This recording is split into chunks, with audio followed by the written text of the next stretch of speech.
This is Thursday, April 28th, and this is Chapter 5. I am going to be talking today about music. Over the weekend, Kelly, Sonia, and the kids were here, and he asked me some questions about what influenced my taste in music and how that had had an impact on his taste in music. We laughed about my like for a group called the Spinners and how he used to dislike listening to them and has grown to appreciate them. But here's kind of how it all started for me. My mother and father had a record player in the living room, and they used to give me permission to stand up on a stool and play 78 records. So at a very early age, I was listening to music and began to appreciate music. I remember my dad had quite a collection of jazz, including Blues in the Night, St. Louis Blues, and other popular songs of the 1940s. And I do remember my mother singing songs to me as I was very small and maybe 3, 4, 5 years old. So I was learning to sing songs and learning the lyrics and the tunes at an early age. But my growing love for music really started to blossom when my older brother and sisters were able to acquire a little 45 record player and started collecting 45 rock and roll records, records like Rock Around the Clock by Bill Haley and other records. I remember when I was in about fourth grade, my mom and dad allowed me to have a birthday party in the basement and invited a handful of friends over, and Kit and Pat were playing records for us and teaching us how to do some of the popular dances at that time, including the chicken. And the word got around to the priest, Father Mush, at Our Lady of Victory, that we had a rock and roll party in the basement, and it was one attended by both boys and girls, and that prompted a condemnation of my mother and father from the pulpit that Sunday. The priest thought it was just scandalous that there should be rock and roll played at a birthday party with both boys and girls learning to dance. So as I began to get a little bit older, I noticed that all of my brothers and sisters, with one exception, that was me, was learning to play a musical instrument. Pat was studying trombone and trumpet. Kit was learning to play the violin. Carrie was getting piano lessons.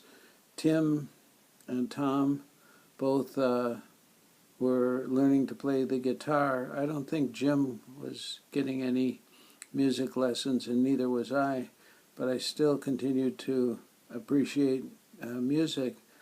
And Pat started buying albums, LP albums, that were generally jazz-oriented, like Miles Davis and Modern Jazz Quartet. And I think he was picking up his musical taste from our neighbor Jack Larinas. And Jack was the guy that taught me how to wrestle.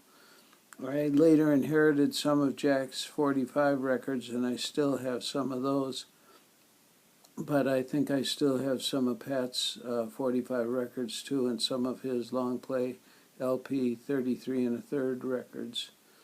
So that was kind of my acquaintance to jazz, and I continued to grow an appreciation for jazz, not much for classical music, and I continued to listen to what was popular at the time, rock and roll music, but I did really grow to appreciate one particular song that was popular in the early 60s. It was called Walkin' the Wild Side by Jimmy Smith.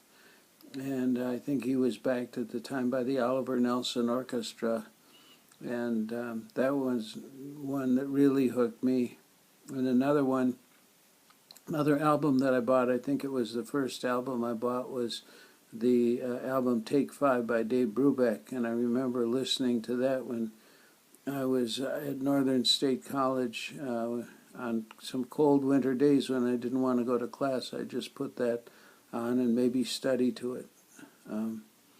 But hanging around the neighborhood, the sticks, as I said, it was also clear that I was beginning to pick up on R&B records that were popular at the time. James Brown, a lot of the Motown sound, people like Solomon Burke and others that were being played on KUXL, which was the only station that really carried R&B music.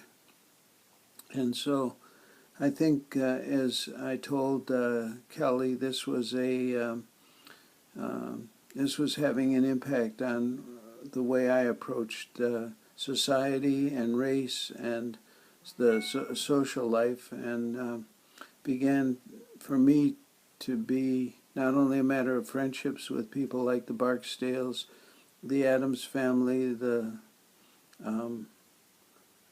others in the neighborhood, Lasley's and others, but it began to affect the way I looked at employment and discrimination, fairness, racism, and got me interested in the whole civil rights movement. And eventually I got involved when I was in South Dakota in a couple of civil rights marches. I can remember being shouted at by some of the local young men who didn't like the idea that we were marching on behalf of civil rights.